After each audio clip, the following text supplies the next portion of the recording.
ಓಂ ಶ್ರೀ ಮಹಾಗಣಾಧಿಪತಿಯೇ ನಮಃ. ಓಂ ಶ್ರೀ ಮಾತ್ರೇ ನಮಃ. ಓಂ ಶ್ರೀ ಗುರುಭ್ಯೋ ನಮಃ. ಸಮಸ್ತ ಕನ್ನಡ ವೀಕ್ಷಕರಿಗೆ ನಮಸ್ಕಾರ. ನೀವು ಮೊದಲನೇ ಬಾರಿ ನಮ್ಮ ಚಾನಲ್ ನೋಡ್ತಾ ಇದ್ರೆ ದಯವಿಟ್ಟು ಸಬ್ಸ್ಕ್ರೈಬ್ ಮಾಡಿ ಅಂತ ಹೇಳ್ತಾ, ನಾವು ಈ ದಿನ ಉಗಾದಿ ಪಂಚಾಂಗವನ್ನ ಹೇಳ್ತಾ ಇದ್ದೇವೆ. ಕೆಲವೇ ದಿನಗಳಲ್ಲಿ ನಮಗೆ ಕ್ರೋಧಿನಾಮ ವರ್ಷ ಮುಗಿದು ವಿಶ್ವಾವಸುನಾಮ ವರ್ಷಕ್ಕೆ ಸ್ವಾಗತವನ್ನು ಕೋರ್ತಾ ಇದ್ದೇವೆ. ತುಂಬಾ ಜನ ಆತೃತೆಯಿಂದ ಕಾಯ್ತಾ ಇದ್ದಾರೆ. ಹೊಸ ವರ್ಷದಲ್ಲಿ ಅವರಿಗೆ ಸಿಗುವಂತಹ ಫಲಗಳೇನು ಅಂತ ತುಂಬಾ ಜನ ಆತುರದಿಂದ ಕಾಯ್ತಾ ಇದ್ದಾರೆ. ಆದಾಯ ಎಷ್ಟಿರುತ್ತೆ, ವ್ಯಯ ಎಷ್ಟಿರುತ್ತೆ, ಗೌರವ ಎಷ್ಟಿರುತ್ತೆ, ಅವಮಾನ ಎಷ್ಟಿರುತ್ತೆ, ಆಗು ಹೋಗುಗಳು ಎಷ್ಟಿರುತ್ತೆ, ಯಾವ ತರ ಇರುತ್ತೆ ಅಂತಹ ಶುಭ ಕಾರ್ಯಗಳು ನಡೆಯುತ್ತಾ, ವಿವಾಹ ಯೋಗ ಕಲ್ತು ಬರ್ತಾ ಅಂತ ತುಂಬಾ ಜನ ಹೊಸ ಕನಸುಗಳ ಮುಖಾಂತರ, ಹೊಸ ಯೋಚನೆಗಳ ಮುಖಾಂತರ, ಹೊಸ ಪ್ರಯತ್ನಗಳನ್ನ ಶುರು ಮಾಡಲು ತುಂಬಾ ಜನ ಆತುರದಿಂದ ವಿಶ್ವಾವಸುನಾಮ ವರ್ಷಕ್ಕೆ ಕಾಯ್ತಾ ಇದ್ದಾರೆ. ದ್ವಾದಶ ರಾಶಿ ಜಾತಕರಿಗೆ ಯುಗಾದಿ, ಈ ಹೊಸ ಯುಗಾದಿ ವಿಶ್ವಾವಸುನಾಮ ವರ್ಷ ಯಾವ ಫಲಗಳನ್ನು ಕೊಡ್ತಾ ಇದೆ ಅನ್ನೋದರ ಬಗ್ಗೆ ನಾವು ತಿಳ್ಕೊಳ್ತಾ ಇದ್ದೇವೆ. ಮುಖ್ಯವಾಗಿ ಈ ಹೊಸ ವರ್ಷದಿಂದ, ಈ ಹೊಸ ವರ್ಷ ಅಮಾವಾಸ್ಯೆ ಚೈತ್ರ ಮಾಸ ಶುರುವಾಗ್ತಾ ಇದೆ. ಅದಕ್ಕೆ ಮುಂಚೆ ಈ ಮಾರ್ಚ್ 28ರಂದು ಷಷ್ಠಗ್ರಹ ಕೂಟ ಮೀನರಾಶಿಯಲ್ಲಿ 6 ಪ್ರಧಾನ ಗ್ರಹಗಳು ಉಪಸ್ಥಿತಿಯಾಗಿ ದ್ವಾದಶ ರಾಶಿಗಳಲ್ಲಿ ಕೆಲವಷ್ಟು ಗ್ರಹಗಳ ಸ್ಥಾನ ಬದಲಾವಣೆ ಆಗ್ತಾ, ಅದೇ ಮಾರನೇ ದಿನ ಮೇ 29ರಂದು ಶನಿ ತನ್ನ ಬದಲಾವಣೆಯನ್ನ ಮೀನರಾಶಿಗೆ ಬದಲಾಯಿಸುತ್ತಾ, ಅಲ್ಲಿಯೂ ಸ್ವಲ್ಪ ಈ ಶನಿ ಬದಲಾವಣೆ ಕೆಲವರಿಗೆ ಶುಭಕಾರಕನಾಗಿ, ಕೆಲವರಿಗೆ ಅಶುಭಕಾರಕನಾಗಿ ಕೆಲವಷ್ಟು ಫಲಗಳನ್ನು ಕೊಡ್ತಾ ಇದ್ದಾರೆ.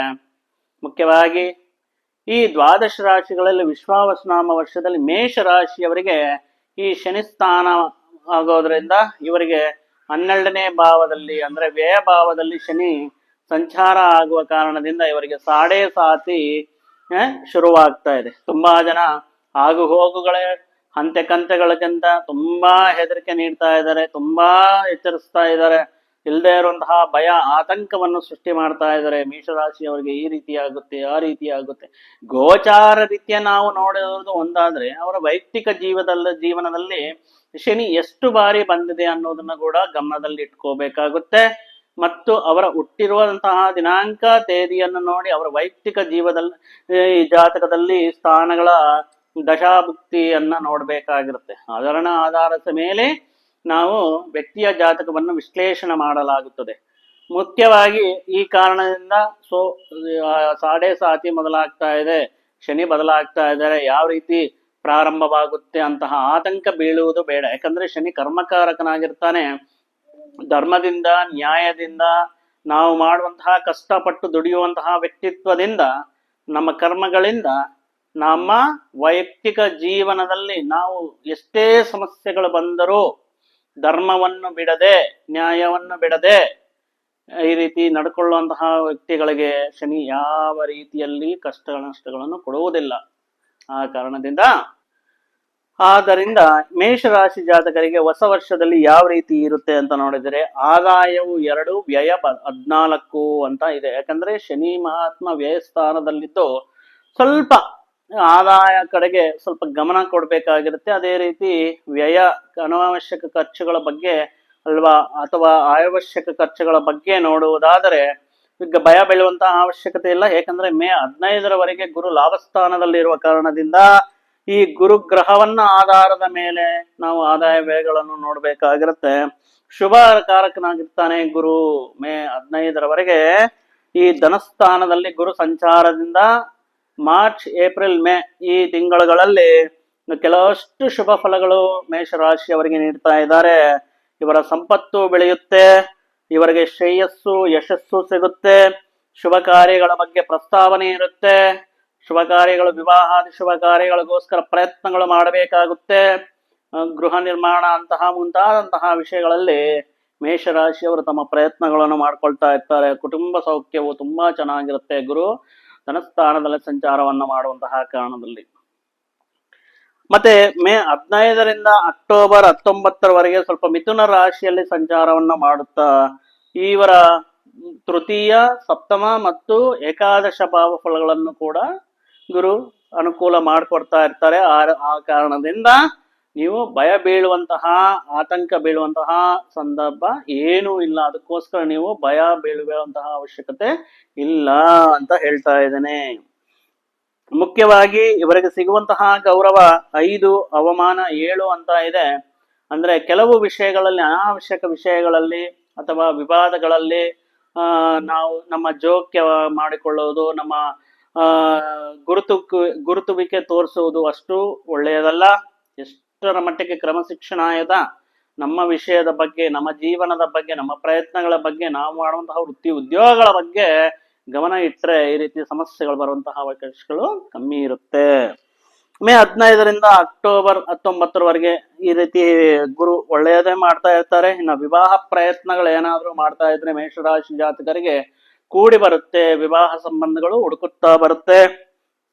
ದೂರದಲ್ಲಿರುವಂತಹ ತುಂಬಾ ವರ್ಷಗಳ ನಂತರ ನೀವು ವಿದ್ಯಾಭ್ಯಾಸದ ಸಮಯದಲ್ಲಿ ಆಗಿರಲಿ ಅಥವಾ ನಿಮ್ಮ ಬಾಲ್ಯ ಸ್ನೇಹಿತರನ್ನು ಮೀಟ್ ಮಾಡುವಂತಹ ಸಂದರ್ಭ, ತುಂಬಾ ವರ್ಷಗಳ ಮತ್ತು ತುಂಬಾ ದೂರದಲ್ಲಿರುವಂತಹ ಮಿತ್ರಗಳ ಆಗಮನ, ಅಥವಾ ನೀವು ಮಿತ್ರಗಳ ಸ್ಥಳಕ್ಕೆ ಹೋಗಿ ಮಿತ್ರಗಳ ಆಗಮನ ಮತ್ತು ಮಿತ್ರಗಳೊಂದಿಗೆ ಕೆಲವಷ್ಟು ಸಮಯ ಸಂತೋಷದಿಂದ ಹಳೆಯ ಜ್ಞಾಪಕಗಳನ್ನು ನೀವು ಅವರ ಜೊತೆಗೆ ಹಂಚಿಕೊಳ್ಳುವುದಕ್ಕೆ ಸಾಧ್ಯ ಇರುತ್ತೆ.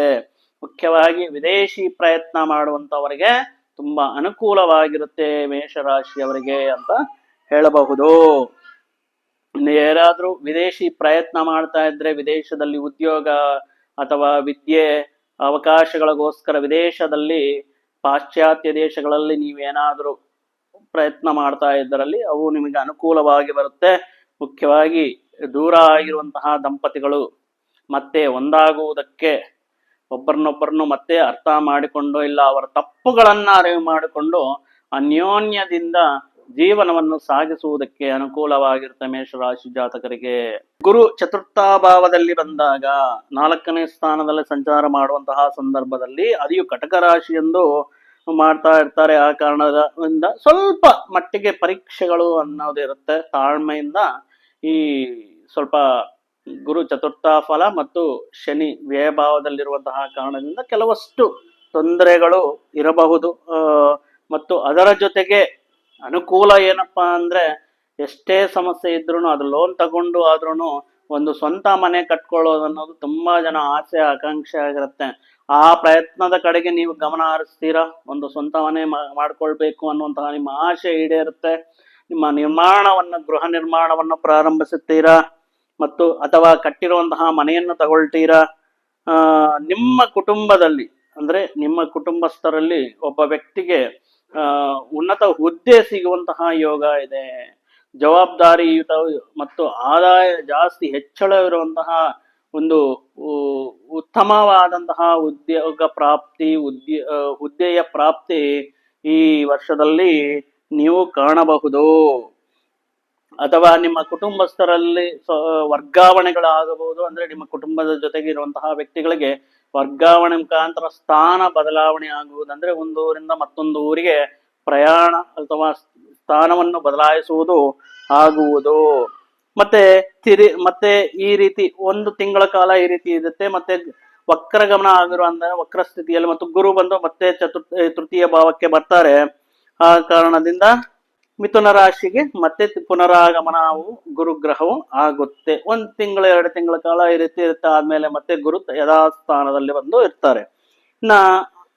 ವ್ಯಯ ಭಾವದಲ್ಲಿ ಶನಿ ಸಾಡೆ ಸಾತಿನ ಸಮಸ್ಯೆ, ಸಾಡೆ ಸಾತಿನ ಒಂದು ಅನುಭವವನ್ನು, ಫಲವನ್ನು ಕೊಡ್ತಾ ಇದ್ರೆ, ಅದೇ ಸ್ಥಾನದಲ್ಲಿ ರಾಹು ಬಂದು ನಿಲ್ಲಿಸ್ತಾ ಇರ್ತಾರೆ. ಅಂದ್ರೆ ಶನಿ ರಾಹು ಯುತಿ, ಈ 2 ಪಾಪಗ್ರಹಗಳು ವ್ಯಯಭಾವದಲ್ಲಿರುವಂತಹ ಸಂದರ್ಭಗಳಲ್ಲಿ ಸ್ವಲ್ಪ ಬೇರೆಯವರ ಕೈಯಲ್ಲಿ ಮೋಸ ಹೋಗುವಂತಹ ಸಾಧ್ಯತೆಗಳು, ಹೊಸ ಪರಿಚಯಸ್ಥರಾಗಿರ್ಬೋದು ಅಥವಾ ನಿಮ್ಮ ಮಿತ್ರರೇ ಆಗಿರ್ಬೋದು, ನಿಮ್ಮನ್ನು ನಂಬಿಸಿ ಇಲ್ಲ ಅತ್ಯಾಶಕ್ಕೆ ಈಡು ಮಾಡಿ ಈ ರೀತಿ ಮೋಸ ಹೋಗುವಂತಹ ಸಾಧ್ಯತೆ ಇರುತ್ತೆ. ಅದು ಹಣಕಾಸಿನ ಸಮಸ್ಯೆಗಳಲ್ಲಾಗಿರಲಿ, ಇಲ್ಲ ಮಾತಿನ ವಿಷಯಗಳಲ್ಲಾಗಿರಲಿ, ಇಲ್ಲ ಮಧ್ಯವರ್ತಿಕೆಯಿಂದ ಅವ್ರಿಗೆ ಮೇಲ್ಕು ಮಾಡೋಕೆ ಹೋಗಿ ನಿಮ್ಗೆ ಸಂಕಷ್ಟಗಳು ತಂದುಕೊಡುವಂತಹ ವಿಷಯಗಳಲ್ಲಾಗಿರಲಿ ಸ್ವಲ್ಪ ಮೋಸ ಹೋಗುವಂತಹ ಸಾಧ್ಯತೆಗಳು ಇರುತ್ತೆ. ಆ ಕಾರಣದಿಂದ ಮತ್ತೆ ಅದರ ಜೊತೆಗೆ ಸ್ವಲ್ಪ ನೀವು ಮಾಡಿರುವಂತಹ ಇನ್ವೆಸ್ಟ್ಮೆಂಟ್, ಈ ಸ್ಟಾಕ್ ಮಾರ್ಕೆಟ್ ಶೇರ್ ಮಾರ್ಕೆಟ್ ಅಲ್ಲಿ ಏನಾದ್ರು ಹೂಡಿಕೆಗಳಿಟ್ಟಿದ್ದರಲ್ಲಿ ಅದು ಬ್ಲಾಕ್ ಆಗುವುದು, ಅದಕ್ಕೆ ಮುಂದೆ ಹೋಗ್ತಾ ಅದಕ್ಕೆ ಲಾಭಗಳ ಕಡೆಗಿನ ನಷ್ಟಗಳನ್ನು ತಂದು ಕೊಡುವುದು, ಆ ಮತ್ತೆ ಸ್ವಲ್ಪ ನಂಬಿಕೆ ದ್ರೋಹ ಅನ್ನೋದು ಗೋಚಾರವಾಗ್ತಾ ಇದೆ. ಆ ಕಾರಣದಿಂದ ಸ್ವಲ್ಪ ಹಣಕಾಸಿನ ವ್ಯವಹಾರಗಳಲ್ಲಿ ಸ್ವಲ್ಪ ಜಾಸ್ತಿ ವ್ಯಕ್ತಿಗಳನ್ನ, ಅಂದ್ರೆ ದುಡ್ಡು ಕೊಡೋದ್ರಲ್ಲಾಗ್ಲಿ ಇಸ್ಕೊಳ್ಳೋದ್ರಲ್ಲಾಗಿರ್ಲಿ, ಹಣ ಸಹಾಯವನ್ನು ಮಾಡುವಂತಹ ವಿಷಯಗಳಲ್ಲಿ ಸ್ವಲ್ಪ ನೀವು ಮುಂಜಾಗ್ರತೆ ಯಾವುದಾದ್ರಲ್ಲಿ ಇನ್ವೆಸ್ಟ್ಮೆಂಟ್ ಮಾಡುವಂತಹ ವಿಷಯಗಳಲ್ಲಿ ನಂಬಿಕೆ ದ್ರೋಹಕ್ಕೆ ಈಡಾಗುವಂತಹ ಸಾಧ್ಯತೆ ಇದೆ. ಆ ಕಾರಣದಿಂದ ಸ್ವಲ್ಪ ಅತ್ಯಾಶಕ್ಕೆ ಹೋಗಬೇಡಿ. ಯಾರೋ ಹೇಳಿದ್ದಾರೆ ಜಾಸ್ತಿ ಬಡ್ಡಿ ಬರುತ್ತೆ, ಇಲ್ಲ ಡಬಲ್ ಅಮೌಂಟ್ ಆಗುತ್ತೆ, ಟ್ರಿಪಲ್ ಅಮೌಂಟ್ ಆಗುತ್ತೆ ಅಂತ ಹೇಳ್ಬಿಟ್ಟು ಆಶೆಗಳನ್ನ ಹುಟ್ಟಿಸಿ ನಿಮ್ ಮುಖಾಂತರ ಏನಾದ್ರು ಹೂಡಿಕೆಯನ್ನು ಮಾಡಿದ್ರೆ ಅದರಲ್ಲಿ ಮೋಸ, ನಂಬಿಕೆ ದ್ರೋಹ ಆಗುವಂತಹ ಸಾಧ್ಯತೆ ಇರುತ್ತೆ. ಯಾವುದೋ ಒಂದು ವೀಕ್ನೆಸ್ ಇರುತ್ತೆ, ಆ ವೀಕ್ನೆಸ್ ಮುಖಾಂತರ, ಅಂದ್ರೆ ಅದು ಒಂದು ದುಶ್ಚಟಿಕೆ ಆಗಿರ್ಬೋದು, ಬೆಟ್ಟಿಂಗ್ಸ್ ಆಗಿರ್ಬೋದು, ರಮ್ಮಿಗಳಾಗಿರ್ಬೋದು, ಯಾವುದೋ ಒಂದು ವೀಕ್ನೆಸ್ ಮುಖಾಂತರ, ಒಂದು ಕೆಟ್ಟ ಚಟುವಟಿಕೆಯ ಮುಖಾಂತರ, ದುಶ್ಚಟಗಳ ಮುಖಾಂತರ ಸ್ವಲ್ಪ ಧನ ನಷ್ಟ ಆಗುವುದಕ್ಕೆ ಅವಕಾಶವಿದೆ.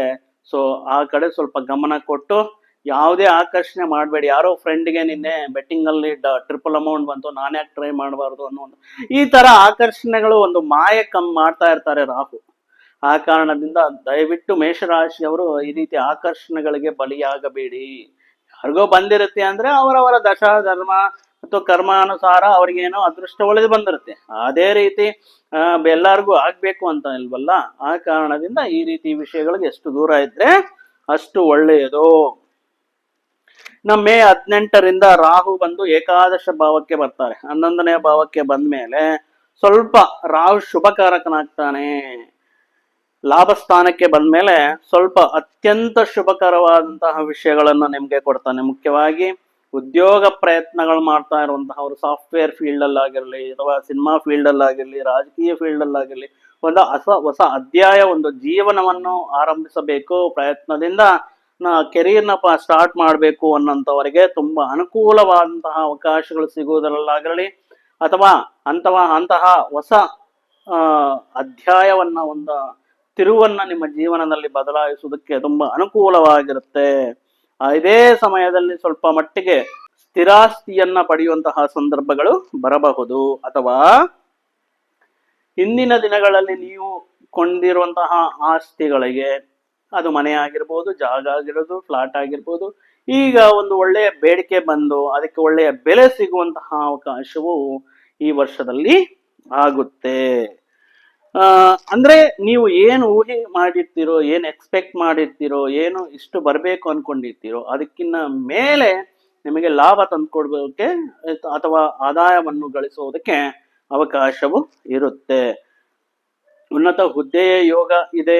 ನೀವು ಮಾಡುವಂತಹ ಕೆಲಸ ಸಾಮರ್ಥ್ಯಗಳಲ್ಲಿ ನಿಮ್ಮ ಪ್ರತಿಭೆಗೆ ತಕ್ಕ, ನಿಮ್ಮ ಕಷ್ಟಕ್ಕೆ ತಕ್ಕ ಪ್ರಮೋಷನ್ ಸಿಗುವುದಾಗಿರಲಿ, ಉನ್ನತ ಹುದ್ದೆಯನ್ನು ಅಲಂಕರಿಸುವುದರಲ್ಲಾಗಿರಲಿ ಮೇಷರಾಶಿಯವರಿಗೆ ಅವಕಾಶವಿದೆ. ಪ್ರಮೋಷನ್ ಸಿಗುವುದು, ಮತ್ತೆ ಪದೋನ್ನತಿಯಿಂದ ನಿಮ್ಮ ಹುದ್ದೆ, ನಿಮ್ಮ ಜವಾಬ್ದಾರಿಗಳು ಬೆಳೆಯುವುದು ಅನ್ನೋದು ಕಾಣಿಸ್ತಾ ಇದೆ.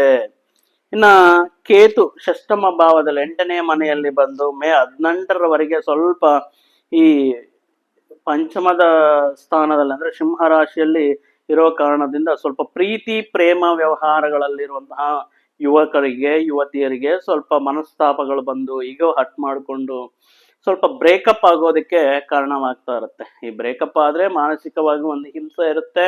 ಅದೇ ವಿಚಾರದಲ್ಲಿ ಅವರ ನೆನಪುಗಳಲ್ಲೇ ಸಾಕಷ್ಟು ಸಮಯವನ್ನ ಕಳೆಯೋದು, ಯಾಕೆ ಈ ರೀತಿ ಆಯ್ತು ಅಂತ ಹೇಳ್ಬಿಟ್ಟು ಈ ರೀತಿ ಸ್ವಲ್ಪ ಪ್ರೀತಿ ಪ್ರೇಮ ವಿಷಯಗಳಲ್ಲಿ ಸ್ವಲ್ಪ ಬ್ರೇಕಪ್ ಆಗೋದು, ಸಂಬಂಧಗಳಿಗೆ ಸ್ವಲ್ಪ ಫುಲ್ ಸ್ಟಾಪ್ ಇಡೋದು ರೀತಿ ಕಾರಣವಾಗ್ತಾ ಇರುತ್ತೆ. ಸ್ವಲ್ಪ ಆತ್ಮೀಯರಿಗೆ ದೂರ ಆಗೋದು, ಮತ್ತೆ ಈ ಶೇರ್ ಮಾರ್ಕೆಟ್, ಸ್ಟಾಕ್ ಮಾರ್ಕೆಟ್ ಅಂತಹ ವ್ಯವಹಾರಗಳಲ್ಲಿ ಸ್ವಲ್ಪ ಹುಷಾರಿಂದ, ಮುಂಜಾಗ್ರತೆ ಕ್ರಮಗಳಿಂದ ನೀವು ವ್ಯವಹಾರಗಳು ಮಾಡುವಂತಹ ಅವಶ್ಯಕತೆ ಇರುತ್ತೆ. ಇನ್ನ ಶನಿ ಭಗವಾನ ಮುಂಚೆನೆ ಹೇಳ್ದಂಗೆ 7.5 ಭಾವ ಫಲವನ್ನು ಕೊಡ್ತಾ ಇದ್ದಾರೆ 12ನೇ ಸ್ಥಾನಕ್ಕೆ ಬಂದು. ಆ ಕಾರಣದಿಂದ ಈ 7.5 ಫಲಗಳು ಯಾವ ರೀತಿ ಇರುತ್ತಂದ್ರೆ, ಮುಖ್ಯವಾಗಿ ಕಾನ್ಸಂಟ್ರೇಷನ್ ಮಾಡಬೇಕಾಗಿರೋದು ನಿಮ್ಮ ಸಂಪತ್ತು. ನೀವು ಇಷ್ಟವರೆಗೂ ಏನ್ ದುಡ್ಡು ಕೂಡಿಟ್ಟಿದ್ದೀರೋ, ಹೂಡಿಕೆ ಮಾಡ್ಕೊಂಡಿರ್ತೀರೋ, ಅವರ ಕಣ್ಣು ಯಾವಾಗಿರುತ್ತಂದ್ರೆ ಇರುವಂತಹ ಪ್ರಯತ್ನಗಳು ಮತ್ತು ಹೂಡಿಕೆಗಳು ಮತ್ತು ಸಂಪಾದನೆ ಮೇಲೆ ಇದು ಸ್ವಲ್ಪ ಕಣ್ಣಿರುತ್ತೆ. ಆ ಕಾರಣದಿಂದ ಈ ವಿಷಯಗಳೆಲ್ಲ ಮುಖ್ಯವಾಗಿ ಹಣಕಾಸಿ ಆಸ್ತಿಗೆ ಸಂಬಂಧಪಟ್ಟಿರುವಂತಹ ವಿಷಯಗಳಲ್ಲಿ ಸ್ವಲ್ಪ ಹುಷಾರಾಗಿರ್ಬೇಕಾಗಿರುತ್ತೆ. ಅಧಿಕವಾಗಿ ಖರ್ಚುಗಳು ಮಾಡುವಂತಹ ಅವಶ್ಯಗಳನ್ನ ತಂದುಕೊಡುತ್ತೆ. ಅನಾವಶ್ಯಕವಾದಂತಹ ಖರ್ಚುಗಳನ್ನ, ಅನಾವಶ್ಯಕವಾದಂತಹ ಹವ್ಯಾಸಗಳ ಬಗ್ಗೆ, ದುಶ್ಚಟಗಳ ಬಗ್ಗೆ, ದುಸ್ಸಾಹಸಗಳ ಬಗ್ಗೆ, ದುಸ್ಸಾಹಸಗಳ ಬಗ್ಗೆ ಈ ರೀತಿ ಆಸಕ್ತಿ ಜಾಸ್ತಿ ಆಗಿರೋದು. ಯಾಕಂದ್ರೆ ಶನಿ ರಾಹು ಇರುವಂತಹ ಕಾರಣದಲ್ಲಿ ಈ ರೀತಿ ಒಂದು ಮಾಯೆ ಹಮ್ಮಿಕೊಂಡಿರುತ್ತೆ. ಈ ವಿಷಯವಾಗಿ ಅನಾವಶ್ಯಕವಾದಂತಹ ಖರ್ಚು ನೀವು ನೋಡಿದರೆ ಆದಾಯ 2 ರೂಪಾಯಿ ಇದ್ರೆ ವ್ಯಯ ನೀವು ಮಾಡುವಂತಹ ಖರ್ಚು 14. ನೋಡಿ ಇಲ್ಲಿ ಪ್ರತಿಫಲ ಕಾಣಿಸ್ತಾ ಇದೆ. ಆ ಕಾರಣದಿಂದ ನೀವು ಅನಾವಶ್ಯಕವಾಗಿ ಖರ್ಚು ಮಾಡೋಕೆ ಹೋಗ್ಬೇಡಿ. ಏನಾದ್ರೂ ಒಂದು ಪ್ರಾಪರ್ಟಿ ತಗೊಳ್ಳೋದು ಅಥವಾ ಯಾವುದಾದ್ರೂ ಒಂದು ಒಳ್ಳೆಯ ಕೆಲಸಕ್ಕೆ ಸದುಪಯೋಗ ಮಾಡಿಕೊಳ್ಳಿ. ಬೇರೆಯವರ ವಿಷಯಗಳಲ್ಲಿ ನೀವು ಎಷ್ಟು ಅದೇ ಹೇಳ್ತಾ ಇರೋದು, ಅನಾವಶ್ಯಕವಾದ ಅವಮಾನ ನಿಮಗೆ 7 ಅಂತ ಇದೆ. ಏನಕ್ಕೆ ಅವಮಾನ 7 ಅಂದ್ರೆ ಅನಾವಶ್ಯಕವಾದಂತಹ ವಿವಾದಗಳಿಗೆ, ಅನಾವಶ್ಯಕವಾದಂತಹ ವಿಷಯಗಳಿಗೆ, ಬೇರೆಯವರ ವಿಷಯಗಳಿಗೆ, ಬೇರೆಯವರ ಹೆಲ್ಪ್ ಮಾಡಕ್ ಹೋಗಿ ನಾವು ಸಿಗಾಕೊಳ್ಳೋದು, ಇಂತಹ ವಿಷಯಗಳ ಬಗ್ಗೆ ಸ್ವಲ್ಪ ಮುಂಜಾಗ್ರತೆ ಕ್ರಮಗಳನ್ನ ಮತ್ತು ಹುಷಾರಾಗಿರ್ಬೇಕಾಗಿರುವಂತಹ ಸಂದರ್ಭ ಈ ವರ್ಷ ಇರುತ್ತೆ. ಮುಖ್ಯವಾಗಿ ಈ ಹೇಳುವುದೇನೆಂದ್ರೆ ವಿದ್ಯಾರ್ಥಿಗಳು ಈ ವಿದ್ಯೆ ಮೇಲೆ ಎಷ್ಟು ಆಸಕ್ತಿ, ಎಷ್ಟು ನಿಷ್ಠೆ, ನೀವೆಷ್ಟೋ ಕಷ್ಟಪಟ್ಟು ಸಾಧನೆ ಮಾಡ್ಕೊಂಡು ಬಂದಿರ್ತೀರಾ. ಮತ್ತೆ ಯುವಕರು ಜೀವನದಲ್ಲಿ ಏನೋ ಒಂದು ಗುರಿ ಇಟ್ಕೊಂಡಿರ್ತೀರಾ, ಏನೋ ಒಂದು ಸಾಧನೆ ಮಾಡ್ಬೇಕು ಒಂದು ಕನಸು ಕಟ್ಕೊಂಡಿರ್ತೀರಾ. ಈ ಅವಧಿಯಲ್ಲಿ ಯಾವ್ದೋ ಒಂದು ವೀಕ್ನೆಸ್ಗೆ, ಅಂದ್ರೆ ಅದು ದುಶ್ಚಟ ಆಗಿರ್ಬೋದು, ದುಸ್ಸಹವಾಸ ಆಗಿರ್ಬೋದು, ದುಷ್ಟ ಕರ್ಮಗಳಂದು ಆಸಕ್ತಿ ಆಗಿರ್ಬೋದು, ದಯವಿಟ್ಟು ಬಲಿಯಾಗಬೇಡಿ. ಯಾಕಂದ್ರೆ ನಿಮ್ಮ ಜೀವನವೇ ಮುಡುಪಾಗಿಟ್ಟು ಆ ಕ್ಷಣಿಕ ಇಲ್ಲ ಸ್ವಲ್ಪ ದಿನಗಳ ಕಾಲ ಸಿಗುವಂತಹ ಒಂದು ಸುಖಕ್ಕೋಸ್ಕರ ಆಗಿರಲಿ, ಅದಕ್ಕೋಸ್ಕರ ನೀವು ನಿಮ್ಮ ಜೀವನವನ್ನು ದುಶ್ಚಟಗಳಿಗೆ ಬಲಿಯಾಗಿ ಕೊಡಬೇಡಿ. ಆ ರೀತಿ ಅವಕಾಶಗಳಿದೆ. ಈ ರೀತಿ ವಿಷಯಗಳಿಂದ ನೀವು ಎಷ್ಟು ದೂರವಿದ್ದರೆ ನಿಮ್ಮ ಮಾರ್ಗ ಮುಂದಿನ ದಿನಗಳಲ್ಲಿ ನಿಮ್ಮ ಜೀವನ ಅವಕಾಶಗಳಾಗಿರಲಿ, ಮಾರ್ಗಗಳಾಗಿರಲಿ ತುಂಬಾ ಉನ್ನತಿಯಾಗಿರುತ್ತೆ ಅಂತ ಹೇಳ್ತಾ, ಈ ಮೇಷರಾಶಿಯವರು ಮುಖ್ಯವಾಗಿ ಗ್ರಹಗತಿಯಿಂದ ಇವರಿಗೆ ಏನೋ ಸಮಸ್ಯೆಗಳು ಬರೋಲ್ಲ. ಆದ್ರೆ ಅತ್ಯಾಶೆಯಿಂದ ವಿಲಾಸವಾದ ಲಕ್ಸುರಿ ಲೈಫ್ ಸ್ಟೈಲ್ ನ ನೀಡ್ ಮಾಡಬೇಕು. ಒಂದು ಸಬ್ಕಾನ್ಶಿಯಸ್ ಮೈಂಡ್ ಇಂದ ನಾವು ಕ್ಷಣಿಕ ಆವೇಶಕ್ಕೆ ತಗೊಳ್ಳುವಂತಹ, ಕಲ್ತ್ಕೊಳ್ಳುವಂತಹ ಹವ್ಯಾಸಗಳೇನಿದೆಯೋ ಅದರಲ್ಲಿ ನೀವು ಸ್ವಲ್ಪ ಹುಷಾರಾಗಿರ್ಬೇಕು ಅಂತ ಹೇಳ್ತಾ, ಮುಖ್ಯವಾಗಿ ಮೇಷರಾಶಿ ಜಾತಕರು ಈ ವರ್ಷ ಶನಿ ಭಗವಾನನ, ಯಾಕಂದ್ರೆ 7.5 ಸಮಸ್ಯೆ ಆಗ್ತಾ ಇರೋ ಕಾರಣದಿಂದ ನೀವು ಪ್ರತಿ ಶನಿವಾರವೂ ಕೂಡ ಶನಿ ಪರಮಾತ್ಮನ ದೇವಸ್ಥಾನಕ್ಕೆ ಅಥವಾ ನವಗ್ರಹಗಳಿರುವಂತಹ ದೇವಸ್ಥಾನಕ್ಕೆ ಹೋಗಿ ಶನಿ ಜಪವನ್ನ ಮಾಡಬೇಕಾಗಿರುತ್ತೆ. ನೀಲಾಂಜನ ಸಮಾವಾಸಂ ರವಿಪುತ್ರಂ ಯಮಾಗ್ರಜಂ ಛಾಯಾಮಾರ್ತಾಂಡ ಸಂಭೂತಂ ತಮ್ ನಮಾಮಿ ಶನೈಶ್ಚರಂ ಅನ್ನುವಂತಹ ಮಂತ್ರವನ್ನು ಒಂದು 19 ಬಾರಿ ಪಾರಾಯಣ ಮಾಡ್ತಾ, ತೈಲಾಭಿಷೇಕದ ಎಳ್ಳಿನ ಎಣ್ಣೆಯಿಂದ ಶನಿ ಮಹಾತ್ಮನಿಗೆ ಅಭಿಷೇಕ ಮಾಡ್ಕೋಬೇಕಾಗಿರುತ್ತೆ. ಮತ್ತೆ ಬಿಸಿಲು ಕಾಲ ಬರ್ತಾ ಇರುತ್ತಲ್ವಾ, ನೀವು ಸೇವೆಯಿಂದ, ನಿಮ್ಮ ಧರ್ಮವನ್ನು ನೀವು ರಕ್ಷಿಸಿದ್ರೆ, ಸೇವೆಯಿಂದ ಬೇರೆಯವರಿಗೆ ಸ್ವಲ್ಪ ಸಹಾಯ ಮಾಡಿದ್ರೆ, ಅಂದ್ರೆ ವೃದ್ಧರಿರ್ತಾರೆ, ಅಂಧರಿರ್ತಾರೆ ಅಂತವ್ರಿಗೆ ಸ್ವಲ್ಪ ರೋಡ್ ಕ್ರಾಸ್ ಮಾಡೋದು, ಅಥವಾ ಈ ರೋಡಲ್ಲಿ ಈ ಸಣ್ಣ ಪುಟ್ಟ ವ್ಯಾಪಾರಗಳು ಮಾಡ್ಕೊಳ್ತಾ ಇರ್ತಾರೆ, ತುಂಬಾ ಬಿಸಿಲಿನಲ್ಲಿ ಇರ್ತಾರೆ ಅಂತವರಿಗೆ ನೀವು ಕಪ್ಪು ವರ್ಣದಲ್ಲಿರುವಂತಹ ಒಂದು ಛತ್ರಿಯನ್ನ ಅಥವಾ ಚಪ್ಪಲ್ಗಳನ್ನ, ಸ್ಲಿಪ್ಪರ್ಸ್ ಅನ್ನ ದಾನ ಮಾಡೋದ್ರಿಂದ, 10 ಜನಕ್ಕೆ ನೀವು ಅನ್ನದಾನ ಮಾಡೋದ್ರಿಂದ ನೀವು ಶನಿ ಕೊಡುವಂತಹ ಪ್ರಭಾವವನ್ನ ಅಥವಾ ಫಲಗಳನ್ನ ಸ್ವಲ್ಪ ಮಟ್ಟಿಗೆ ನೀವು ಅನುಗ್ರಹವನ್ನ ಪಡೆಯಬಹುದು. ನೀವು ಮಾಡುವಂತಹ ಪ್ರಯತ್ನಗಳಲ್ಲಿ ಸಾಕಷ್ಟು ಶುಭ ಫಲಗಳನ್ನ ಪಡೆಯಬಹುದು ಅಂತ ಹೇಳ್ತಾ, ಮೇಷರಾಶಿಯವರಿಗೆ ಹೊಸ ವರ್ಷದಲ್ಲಿ ಆ ಶ್ರೀಮನ್ನಾರಾಯಣನ, ಆ ಪರಮೇಶ್ವರನ ಆಶೀರ್ವಾದ ಇರಲಿ ಅಂತ ಭಾವಿಸುತ್ತಾ, ಮತ್ತೊಂದು ವಿಡಿಯೋ ಜೊತೆಗೆ, ಮತ್ತೊಂದು ಆಸಕ್ತಿಕರ ವಿಷಯದ ಜೊತೆಗೆ ನಿಮ್ಮೊಂದೆ ಬರ್ತೀನಿ. ಅಲ್ಲಿಯವರೆಗೂ ಸರ್ವೇ ಜನ ಸುಖಿನೋ ಭವಂತು, ಸಮಸ್ತ ಸನ್ಮಂಗಳಾನಿ ಭವಂತು. ಜೈ ಶ್ರೀರಾಮ್.